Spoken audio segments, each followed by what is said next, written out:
नमस्कार, times of Bharat पर आपका स्वागत है। आपके साथ मैं हूं राकेश पांडे। शाम के 5 बजने वाले हैं। वक्त हो गया है देश के सबसे पसंदीदा डिबेट शो राष्ट्रवाद का। राष्ट्रवाद यानी देश से बढ़कर कुछ नहीं।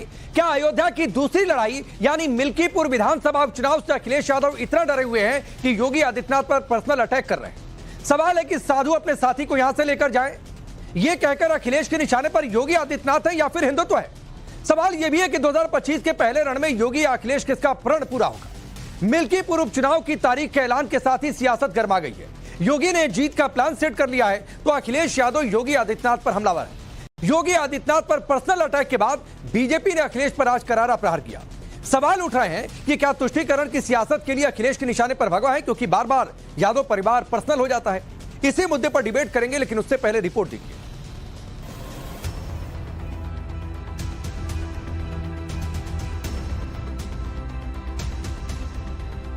अयोध्या की दूसरी लड़ाई यानी मिल्कीपुर विधानसभा चुनाव की तारीख के ऐलान के साथ ही यूपी की सियासत एक बार फिर गर्मा गई है।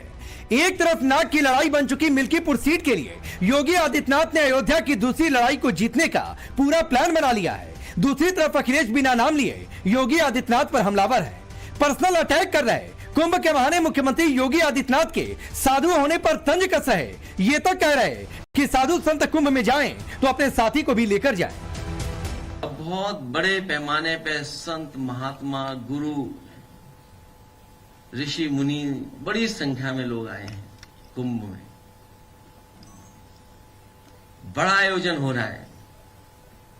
मैं तो सभी साधु संत ऋषि मुनियों से यही प्रार्थना करूंगा कि जब वो जाएं तो अपने साथ किसी और को भी लेते जाएं यहां से, क्योंकि यहां पर बहुत लोग ऐसे जिनको जो काम नहीं करना चाहिए वो काम कर रहे हैं। अब दोनों काम बिगड़े जा रहे हैं उससे। न वो काम जिसके लिए वो थे और जो काम आज कर रहे हैं वो भी बिगड़ रहा है। इसलिए मेरा साधु संतों से ऋषि मुनियों से यही प्रार्थना है कि जब वो यहां से जाएं तो किसी साथी को भी यहां से लेते जाएं। अब सवाल है कि अखिलेश का यह बयान योगी पर पर्सनल अटैक नहीं है तो फिर क्या है? क्या मिल्कीपुर में चुनाव जीतने की रेस में अखिलेश ऐसे बयान दे रहे हैं, या फिर कुंदरकी हार के बाद मिल्कीपुर पर हार के डर की छटपटाहट में अखिलेश यादव योगी पर अटैक कर रहे हैं? सवाल यह भी है कि क्या खास वोट बैंक के लिए अखिलेश योगी के भगवा पर अटैक कर रहे हैं? अखिलेश के बयान पर बीजेपी ने करारा हमला बोला और कहा कि अखिलेश ने साधु संतों के लिए कुछ किया नहीं, उन्हें तो मौलवियों, मुफ्ती और मुकर्रम पर बोलना चाहिए। नहीं, साधु संत जब जाते हैं तो अपने साथ जितनी भी बुरी चीजें हैं उनका शमन करके जाते हैं और सतोगुण को स्थापित करके जाते हैं। और इसीलिए उनकी पार्टी जिसने की गोलियां चलवाई थी साधु संतों के ऊपर और कारसेवकों के ऊपर, उसके बाद आप देखिए कि हम जो राम मंदिर के पक्ष में खड़े थे वो कहां हैं और वो कहां हैं। मगर मैं अखिलेश जी से कहना चाहूंगा, आप साधुओं पे काहे कमेंट करते हैं? साधुओं के लिए तो आपने कुछ किया नहीं था। आपने तो हज हाउस बनवाया था ना। तो मुझे लगता है उनका नैतिक अधिकार मौलवियों पे कमेंट करने का अधिक है। मुफ्ती, बारी, मुकर्रम, हाफिज, इन पे कमेंट करना चाहिए। उनको साधुओं के ऊपर कमेंट करने से बचना चाहिए, क्योंकि कहा गया है जे घर साधु न पूजिए हरि की सेवा नाई, ते घर मरघट साध के भूत बसे तिनमाए। अब आप समझ सकते हैं किस पे लागू होता है। इतना ही नहीं, बीजेपी ने अखिलेश राज में साधुओं पर गोली चलाने की याद भी दिलाई और कहा कि माफियाओं को पालने पोसने वालों को साधु कहां रास आने वाले। जिसने अपने शासन सत्ता काल में माफियाओं को पाला हो, पोसा हो, उनको पढ़ाया हो, उसको साधु संत कहां रास आ सकते हैं? इसीलिए अखिलेश यादव जी अपने शासन काल में पंचकोसी परिक्रमा करने पर साधु संतों पर लाठीचार्ज कराया करते थे। याद है सबको वाराणसी में कैसे साधु संतों पर लाठीचार्ज करवाने का काम अखिलेश जी ने किया था। और आज अब उत्तर प्रदेश में एक साधु संत मुख्यमंत्री के तौर पर बने तो कैसे उत्तर प्रदेश में माफियाओं का उन्होंने सफाया करने का काम किया है। वन डिस्ट्रिक्ट वन माफिया की इनकी योजना को आज फ्लॉप कर देने का काम किया है। उत्तर प्रदेश के लोगों में सुरक्षा का एहसास देने का काम किया है। ये अखिलेश जी को रास नहीं आ रहा और इसीलिए वो अखिलेश जी बार बार योगी आदित्यनाथ जी के साधु सन्यासी होने पर नकारात्मक टिप्पणियां करते हैं और अब कुंभ में आए हुए साधु सन्यासियों से ये अपील कर रहे हैं। हालांकि ये कोई पहला मौका नहीं है जब अखिलेश ने योगी के बहाने भगवा पर निशाना साधा हो। इससे पहले कि अखिलेश के पुराने बयानों पर एक नजर डालते हैं तो नाम के योगी हैं, असल में सिर्फ सत्ता भोगी हैं। साधु के वेश में जग घूमते धूर्तनर, भाषा से पहचानिए संत मठाधीश माफिया में फर्क नहीं, योगी कभी क्रोधी नहीं हो सकता, सीता हरण के लिए रावण साधु वेश में आया। ये सारे बयान अखिलेश यादव के हैं। अब आप खुद तय कीजिए कि अखिलेश के निशाने पर असल में योगी आदित्यनाथ हैं या फिर खास वोट बैंक के लिए भगवा और सनातन निशाने पर है। मठाधीश और माफिया में कोई ज्यादा फर्क नहीं होता है।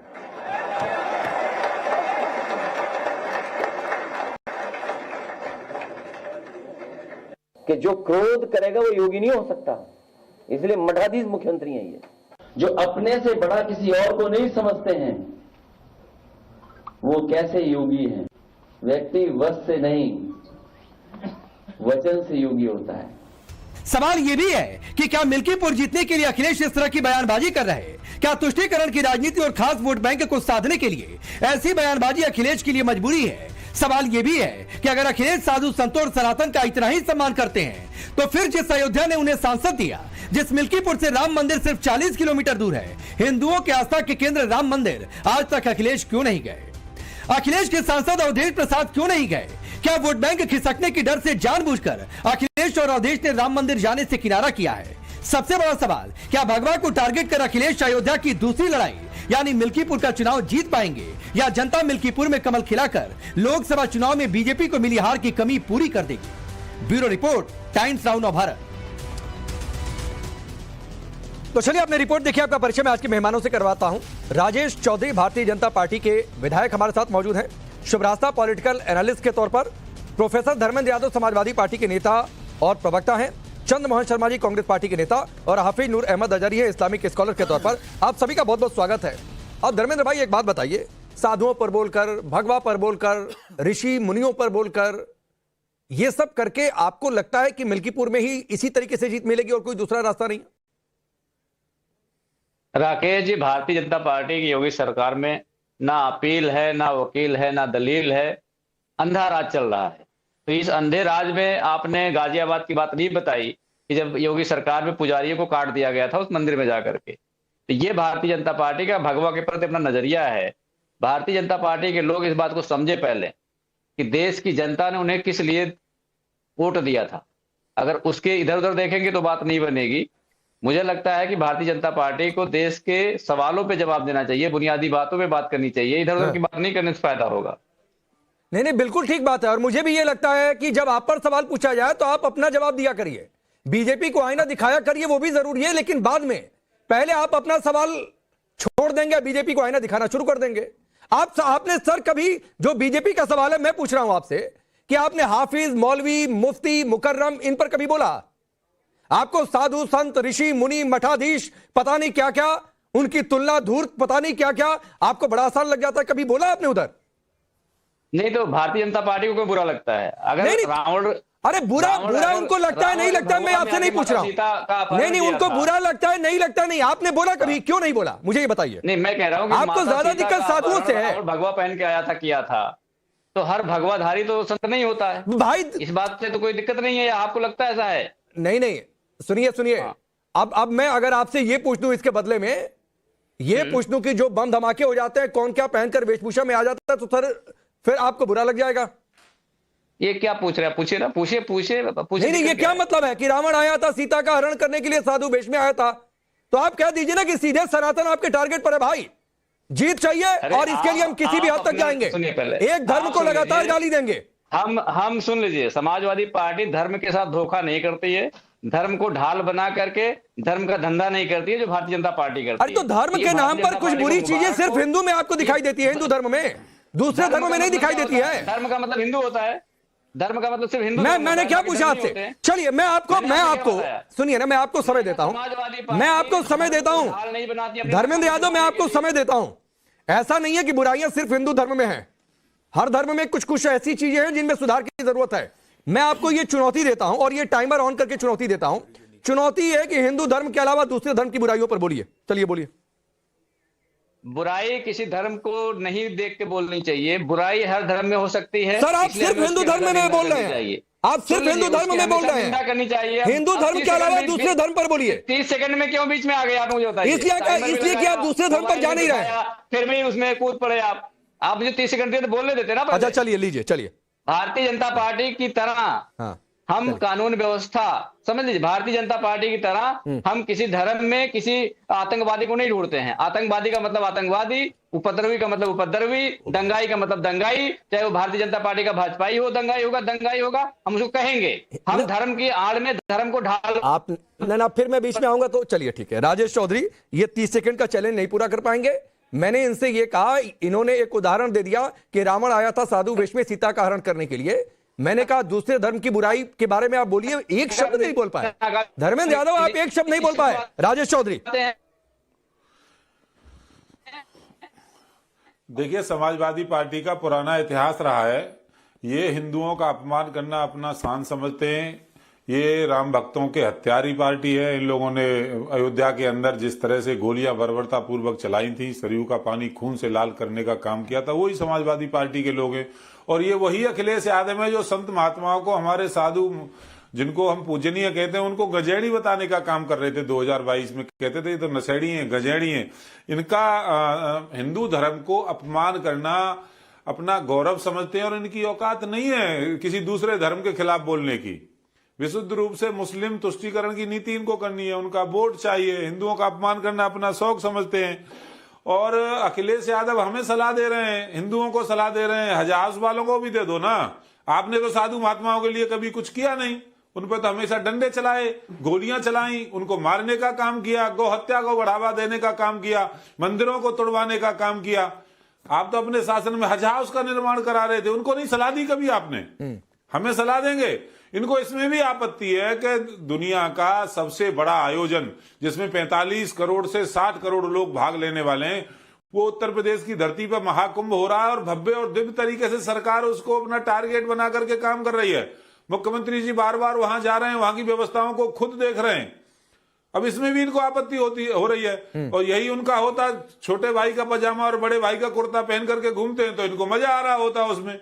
ये इनका पुराना इतिहास है समाजवादी पार्टी का। ये केवल मुस्लिम तुष्टीकरण की नीति अपनाते हैं और कोई नहीं है। और पूछ रहे थे इन्होंने क्या किया, राम मंदिर पे आपका क्या स्टैंड? हमने हमें वोट दिया था जनता ने राम मंदिर बनाने के लिए, हमने राम मंदिर बनाया। हमें जनता ने वोट दिया था काशी में कॉरिडोर बनाने के लिए, भोले बाबा की नगरी को जाकर के देखिए, बदल के रख दिया, कितना भव्य दिव्य कॉरिडोर हमने बना करके दिया है। हमको वोट दिया था जनता ने मां शाकुंभरी देवी के मंदिर का कल्याण करने के लिए, वहां देखिए किस तरह से विकास हुआ है। हमको जनता ने वोट दिया था मां विंध्यवासिनी जी का कॉरिडोर बनाने के लिए, वहां देखिए क्या चमत्कार हो रहा है। अरे आप चश्मा पहन के जरा देखिए ना वहां जाकर के, तब समझ में आएगा। ठीक है, पर आपके अंदर ठीक है सर, आ रहा हूं राजेश जी, आ रहा हूं। अब चंद्रमोहन जी, समय समय पे ये लोग करते रहते हैं। आपकी पार्टी की यूपी यूनिट ने कहा है कि हम मिल्कीपुर में पूरा समर्थन दे रहे हैं, यानी अखिलेश यादव जो बोल रहे हैं उस पर भी पूरा समर्थन है, योगी पर पर्सनल हो रहे हैं उस पर भी पूरा समर्थन है, साधु संत पर तंज कस रहे हैं उस पर भी पूरा समर्थन है, भगवा पर तंज कस रहे हैं उस पर भी पूरा समर्थन है। भगवा को लेकर आपकी पार्टी भी पहले बहुत कुछ बोल चुकी है।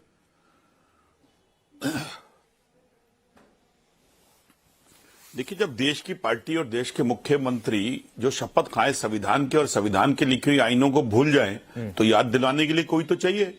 तो इसलिए बार बार याद दिलाना पड़ेगा कि देश के अंदर सब कौम सब धर्म के वासी रहते हैं। तो इसके लिए हम हिंदू और हिंदू होके भी कहते हैं कि इस देश में मुस्लिम भी है, सिख भी है, ईसाई भी है, जात के हर वर्ग के धर्म और वर्ग रहते हैं, हर वर्ण रहते हैं। तो इसमें कौन सा गुनाह कर रहे हैं? कोई गुनाह नहीं है। लेकिन जो याद रहने वाली बात है वो ये है कि रुपया धड़ाम से गिरता है, डॉलर बड़ाम से बढ़ता है और सरकार की उम्र घटती बढ़ती है। ये कोई कहता है उसे, और आप धड़ाम से हिंदू धर्म पर बोल देते हैं और बड़ाम से किसी और धर्म पर नहीं बोल पाते हैं। करोड़ रुपए का आना बंद हो गया, उस पर आप बहस नहीं करेंगे। हिंदू को टारगेट करना हो तो आपको धड़ाम से सब चीजें याद आ जाती हैं, बीजेपी लेकिन दूसरे धर्म पर बोलना हो तो आपकी जुबान इतनी लंबी चौड़ी चल जाती है। पर डे काटी जाती है यूपी के अंदर। बोलिए ना सर। नहीं, मैं सुनिए, पहले तो मैं डॉलर पर चर्चा नहीं कर रहा हूं। आपने एक लाइन बोला, आपका अपना मंतव्य था, आपने बोल दिया। मूल मुद्दे पर आइए। बुराइयां सिर्फ हिंदू धर्म में है। मैंने इसीलिए बोल दिया क्योंकि आपको जब तक किसी चीज का वक्तव्य नहीं समझेंगे। नहीं सर, हम वक्तव्य बहुत समझते हैं। अभी आपकी पार्टी के 10 नेताओं का मैं बयान सुनाऊं? बोला कि यूपी के भगवा को आतंकवाद से किसने जोड़ा था? बीजेपी के भगवान कृष्ण ने कोरोना भेज दिया, ये किसने? किस आपकी पार्टी के नेता ने कहा था? तो उसके लिए किसने ये कहा था कि हिंदू धर्म का अर्थ ऐसा कि बता दे तो शर्म आ जाएगी? आपकी पार्टी के किस नेता ने कहा? ये मैं आपको सुनवाऊं। आपने अभी इसी बीजेपी के प्रवक्ता जो बैठे हैं उनसे ये क्यों नहीं पूछा कि नंद किशोर सर सवाल मत सिखाया करिए भाई। नंद किशोर आपको सवाल कुछ बीजेपी के नेता से पूछना है, आप पूछिए। ये मत मुझसे कहा करिए कि मुझे क्या सवाल पूछना है और क्या सवाल नहीं पूछना है। ये सब ज्ञान मत दिया करिए सर, मुझे ये सब ज्ञान हजम नहीं होता है। आपको जो पूछना हो राजेश चौधरी से, बीजेपी का कोई नेता हो, आप पूछिया करिए, मुझे कोई दिक्कत नहीं है। ये मत सिखाया करिए कि मुझे क्या सवाल पूछना है और क्या सवाल नहीं पूछना है। हर दिन का एक विषय होता है, मेरे सवाल उस विषय के इर्द-गिर्द होते हैं। उसको काट देते हैं और आप प्रश्न नहीं करते। अरे सर सुनिए ना, मैं चंद्रमोहन जी आपको भी सुनिए ना सर, मैं आपको भी कहता हूं, क्या आप दूसरे धर्म की बुराइयों पर बोलेंगे? आप एक बात बताइए। देखिए मैं ये पूछ रहा हूं कि अभी गो हत्या की बात हुई भाजपा पर, आप दूसरे धर्म की बुराइयों पर बोलेंगे? नंद किशोर गुर्जर क्या कह रहे हैं? आप दूसरे धर्म की बुराइयों पर बोलेंगे? आपने क्यों नहीं? भगवा पर बहुत आसान है बोल देना, हिंदू पर बहुत आसान है बोल देना, साधु संतों पर बहुत आसान है बोल देना। सरकार का नुमाइंदा जो बैठा हुआ हो वो विपक्ष पे प्रश्न खड़ा कर रहा हो और आप उस पर। अरे भाई मैं तो सरकार, सत्ता पक्ष और विपक्ष की बात ही नहीं कर रहा हूं। आप साधु संत भगवा पर बोल जाएं और उस पर सवाल ना हो, अजीब स्थिति है। हम कर रहे हैं ना, हमें करनी है क्योंकि हम विपक्ष में हैं। हाँ तो सर, तो विपक्ष में तो साधु संत पर सवाल पूछेंगे। बातों को बताना है देश की जनता को, जिसको आप नहीं बताएंगे। हमारा काम है बताने का। नहीं ठीक है सर, हमारा जो काम है वो बहुत अच्छे से कर रहे हैं, शुभ रास्ता। लेकिन मैं टाइमर ऑन कर दे रहा हूं, कोई हिंदू धर्म के अलावा दूसरे धर्म की बुराई नहीं गिना पा रहा। जी राकेश जी, ये इस चुनाव का हाईलाइट होने वाला है आगे आने वाले समय में कि एक गुट होकर के बिल्कुल जो विपक्ष है वो हिंदुओं और सनातन की जो भी परंपरा है, अलग अलग परंपराओं पे अलग अलग तरीके से निशाना साधेंगे। और आपकी बात सही है कि वो दूसरे धर्म के बारे में नहीं बोल पाएंगे। मेरा इशू ये नहीं है कि वो दूसरे धर्म पर भी बोले, मेरा ये इशू है कि वो सनातन पर ना बोले। आप सनातनी हैं या नहीं हैं, मुझे उससे कोई लेना देना नहीं। अगर आप स्वयं को समाजवादी कहते हैं, अगर आप कहते हैं कि हमारी राजनीति धर्म से बिल्कुल इतर है, तो आप किसी भी धर्म पे कोई ज्ञान मत देना। जो हिंदू है वो फॉलो कर रहे हैं, जो नहीं है वो नहीं फॉलो कर रहे हैं। जो हिंदू हैं और जिनको लगता है कि वो कमतर हिंदू हैं, उनको डिसाइड करने दीजिए कि हिंदुओं का नेता कौन होगा। इसमें आपको कूदने की इसलिए जरूरत नहीं है क्योंकि जब आप कूदेंगे तो फिर आपको कहा जाएगा कि सिर्फ इस डाल पर मत कूदिए, दूसरे डाल पर भी कूदिए। और आप कूद नहीं पाएंगे तो आपके नहीं कूद पाने की क्षमता पर सेक्युलर सवाल उठाया जाएगा और ये आपके गले नहीं उतरेगी बात। ये प्रोफेसर धर्मेंद्र यादव से पिछली बार भी मैंने सवाल पूछा था और यही नेता कांग्रेस से भी बैठे चंद्रमोहन शर्मा जी से भी मैंने पूछा था। बाकी बात आप छोड़ दीजिए, जाने दीजिए। मैं यही पूछ रही हूँ कि क्या उत्तर प्रदेश कांग्रेस की यूनिट समाजवादी पार्टी के इस सेक्युलर रवैये से सहमत रहती है? क्या उनके जो आला नेता हैं यूपी में, जो बनारस से खड़े हो रहे हैं, जो इलाहाबाद से खड़े हो रहे, प्रयागराज से खड़े हो रहे हैं, उनसे पूछिए कि क्या वे बाबा काशी विश्वनाथ की धरती से खड़े होकर के समाजवादी पार्टी की जो सेक्युलर कम्युनल राजनीति है उसका क्या वो समर्थन करते हैं? धर्मेंद्र यादव, ये सिंपल सवाल कांग्रेस से है। शुभरास्ता जी, आप ये बता दीजिए कि अगर योगी सरकार में 50,000 गाय रोज कट रही हैं, जी योगी सरकार की स्पोक्सपर्सन नहीं है, आपकी आंखों से दिखाई नहीं देता। शुभरास्ता जी आपके जवाब इसको बोलने में दिक्कत आ जाती है इसमें। जवाब देने के लिए बाध्य नहीं है। इसको आप बताइए। शुभरास्ता जी से आप वोट मांगने आएंगे, इसीलिए शुभरास्ता जी आपसे एक वोटर होने के नाते तमाम सवाल आपसे कि 50,000 नेता होने के नाते आप सनातन की रक्षा के लिए काटी जा रही है। नेता होने के नाते उत्तर प्रदेश में 50,000 गाय रोज काटी जा रही है, तो सनातन की रक्षा के लिए काटी जा रही है। पत्रकारिता कैसे करे? तो एक वोटर एक नेता को समझा दे कि नेता होने का मतलब क्या होता है कि वोटर के मन में जो आशंकाएं हैं वो नेता सॉल्व करे, तभी उसको वोट मिलेगा। ना, ठीक है, आप भी वही कर रहे हैं। आप जो रटकर आए हैं वही बोल रहे हैं। आप भी धर्मेंद्र यादव जो रटकर आए हैं वही बोल रहे हैं। नहीं तो मठाधीश क्यों बोला? नहीं तो जवाब आप दे पा रहे हैं। आप दे पा रहे हैं तो दीजिए ना कि योगी से इतना पर्सनल क्यों हो रहा है और पूरा यादव परिवार क्यों पर्सनल हो रहा है? अरे भाई फिर आप फिर आगे यादव परिवार नहीं तो क्यों नहीं? मैं यादव परिवार पर नहीं आ रहा हूं। यादव परिवार से मेरा मतलब क्या है आप समझ सकते हैं। यादव परिवार से मेरा मतलब है अखिलेश यादव का पूरा कुर्बा। और मैं आपको सुनवाता हूं, सुनिए। आपको बता, दर्द नहीं हो रहा था? क्या चीज का? आपको दर्द नहीं हो जब 50,000 गाय कट रही थी? अरे क्यों नहीं दर्द होगा? अजीब स्थिति है। आप साधु संत पर बोलेंगे, आपको खुशी हो रही है क्या? अरे इसको नहीं, आपको साधु संत पर बोलने पर खुशी हो रही है। धर्मेंद्र यादव, आपको हिंदू धर्म पर कोई टिप्पणी करता है खुशी होती है? आपको खुशी होती है धर्मेंद्र यादव? योगी सरकार में नहीं, आपको खुशी हो रही है धर्मेंद्र यादव? बहुत मजा आता है क्या? साधु संत भगवा पर कुछ बोल दो। बहुत आनंद की अनुभूति होती है क्या आपको? सनातन की रक्षा बहुत अच्छा लगता है क्या कि ये देखो इस भगवाधारी पर हमने बोल दिया? मजा आएगा। नहीं, आपको मजा आ रहा है। क्या कर रहे हैं? ठीक है राजेश चौधरी, इनको बहुत मजा आ रहा है, इस भगवाधारी पर बोल दिया, योगी संत है बोल दिया, साधु संत ले जाइए अपने साथी को यहां से, बहुत आनंद मिलता है धर्मेंद्र यादव को। देखिए अखिलेश यादव जी की ये फ्रस्ट्रेशन है, बार बार वो पराजित हो रहे हैं ना चुनाव, जिस तरह से वो हार रहे हैं उत्तर प्रदेश के अंदर। पहली बार जब वो मुख्यमंत्री बने थे 2012 में, तो पिताजी ने कमा करके दे दिया था, उस फसल को काट ले गए 2012 से 17 तक, 17 से लेकर के अब तक लगातार वो पराजित हो रहे हैं। तो उनके अंदर व्यक्तिगत घृणा पैदा हो गई है भारतीय जनता पार्टी और उसके नेताओं के प्रति, ये व्यक्तिगत विद्वेष पैदा हो गया है। और मैं कहना चाहता हूँ आपके चैनल के माध्यम से, दुनिया के किसी भी देश की सरकार को आप देखिए, और दिन भर दुनिया के किसी भी, इनकी आवाज चुप करिए, मैं इनके समय में नहीं बोला ना, नहीं तो मैं भी नहीं बोलने दूंगा इनको। ठीक है धर्मेंद्र यादव सुन लीजिए, राजेश चौधरी को सुन लीजिए सर, बीच में बोलते हैं तो एक दो लाइन बोलकर फिर शांत हो जाते हैं। धर्मेंद्र भाई बीच में बोलते हैं तो एक दो लाइन इंटरप्ट करके फिर शांत हो जाते हैं, सुनते हैं। राजेश अपनी बात पूरी करिए, फिर आजादी जी आपके पास आ रहा है। हमारे यहाँ तो मूर्ख कहते हैं उसको। देखिए दुनिया के अंदर जितनी भी सरकारें काम कर रही हैं, जितने देश हैं, सब सरकारें वहां के बहुसंख्यक निवासियों के हिसाब से कानून बनाती हैं, उनके हिसाब से योजनाएं लागू होती हैं। भारत एकमात्र ऐसा देश है जहां पर बहुसंख्यक हिंदुओं का अपमान करना अपना शौक समझते हैं, और यहाँ अल्पसंख्यक जो लोग रहते हैं उनके लिए नीतियां बनाई जाती हैं। आज वो समय आ गया है, देश की जनता जाग करके खड़ी हो गई है। ये देश की जनता ये चाहती है कि बहुसंख्यक यहाँ के जो निवासी हिंदू हैं उनकी भावनाओं की कदर करते हुए उनके हिसाब से सरकार योजनाएं बनाएं, हमारी भारतीय संस्कृति की रक्षा करें, हमारे मंदिरों को मठों की रक्षा करें। ये चाहती है। एक मिनट रुकिए राजेश जी रुकिए, एक बात मैं बता देता हूं धर्मेंद्र यादव, राजेश जी रुक जाइए। धर्मेंद्र यादव आप जिस तरीके की भाषा का इस्तेमाल कर रहे हैं ना, यही भाषा और यही मैं नई शब्दों का इस्तेमाल करना चाहता हूं, लेकिन एक समझ जाइए कि चौक चौराहे पर बैठकर डिबेट नहीं कर रहे हैं सर।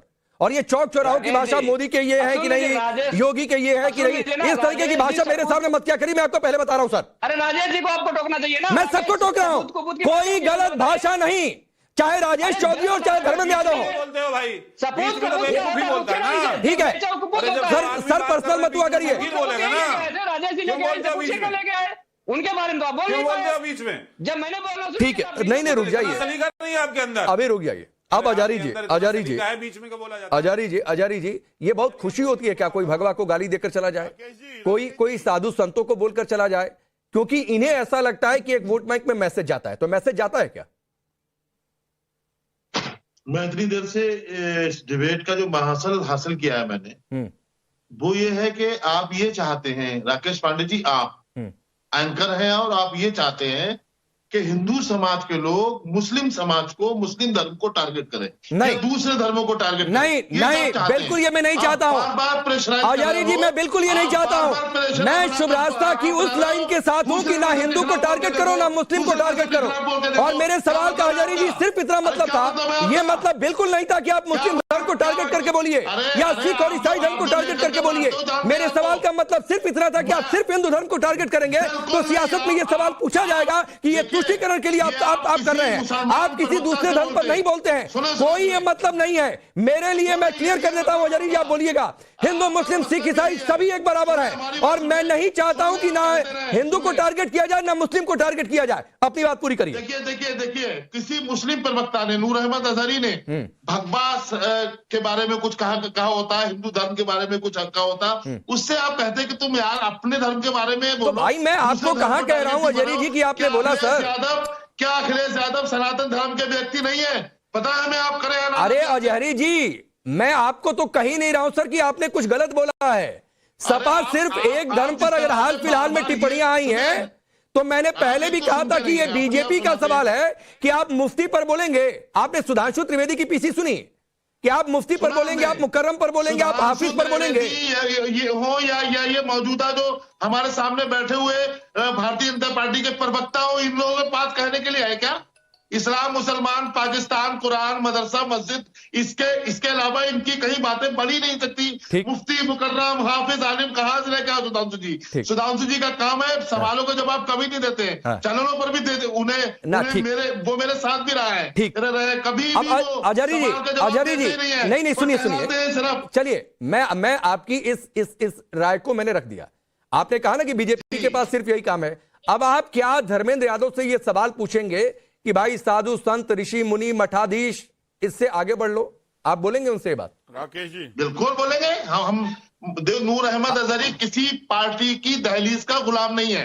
नहीं तो मैं कहीं नहीं रहा हूं, प्रवक्ता हूं। मैंने तो आपसे एक निष्पक्ष मैं किसी भी धर्म के खिलाफ बोलने वालों के साथ खड़ा हुआ नजर नहीं आऊंगा। यही होना चाहिए आजारी जी, यही होना चाहिए। लेकिन चंद्रमोहन जी ये हो नहीं पा रहा है, ये हो नहीं पा रहा है चंद्रमोहन जी। आपके पूरे गठबंधन में फहरिस्त है नेताओं की, हिंदुत्व के खिलाफ बोलने वालों की, सनातन पर अटैक करने वालों की।